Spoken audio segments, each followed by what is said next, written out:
Temple eco tourism పై ప్రత్యేక దృష్టి పెట్టిన సర్కార్ ఒక్కొక్కటిగా అభివృద్ధి చేసుకుంటూ వస్తుంది. ఇప్పటికే హైదరాబాద్కు దీటుగా వరంగల్ను తీర్చిదిద్దుతున్నారు.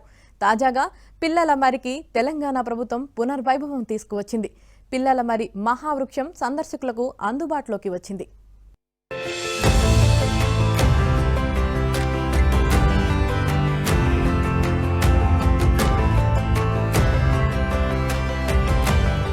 ఏడు శతాబ్దాల చరిత్ర కలిగిన పాలమూరు పిల్లల మర్రి పునర్వైభవం సంతరించుకుంది.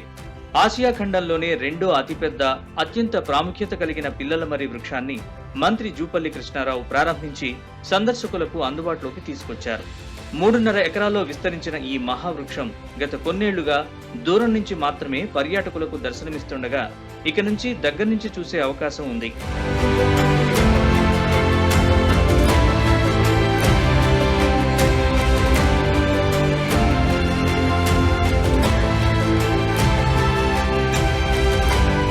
మహబూబ్ నగర్ జిల్లా అనగానే గుర్తుకొచ్చేది పిల్లల మర్రి మహావృక్షం.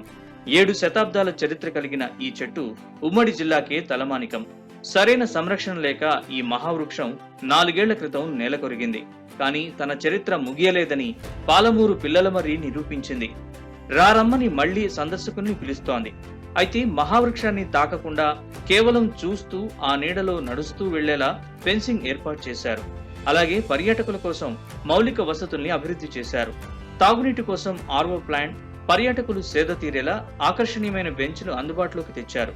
ప్రత్యేకంగా పిల్లల కోసం సరికొత్తగా పార్కును, వాల్ పెయింటింగ్స్ సిద్ధం చేశారు.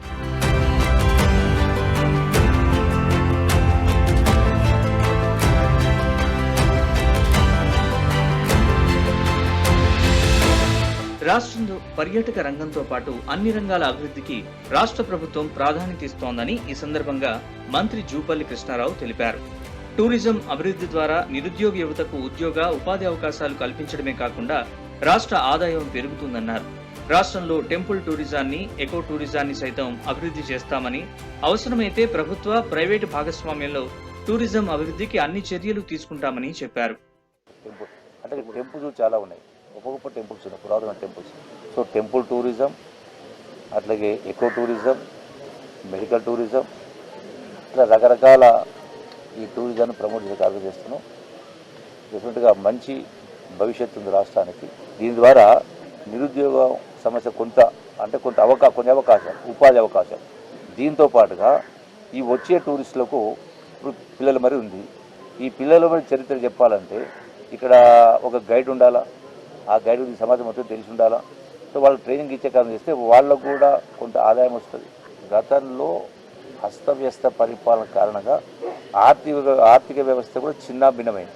అయినా కూడా చెప్పినటువంటి ఒక్కొక్కటి చేసుకుంటూ పోతున్నాం. ఇలా టూరిజం సంబంధించి స్వంత ఆదాయం పెంచుకునే కార్యక్రమం చేసే కార్యక్రమం చేస్తాం. ఎంతో చరిత్ర కలిగిన పిల్లల మర్రి అందుబాటులోకి రావడంతో స్థానికులు సంతోషం వ్యక్తం చేస్తున్నారు.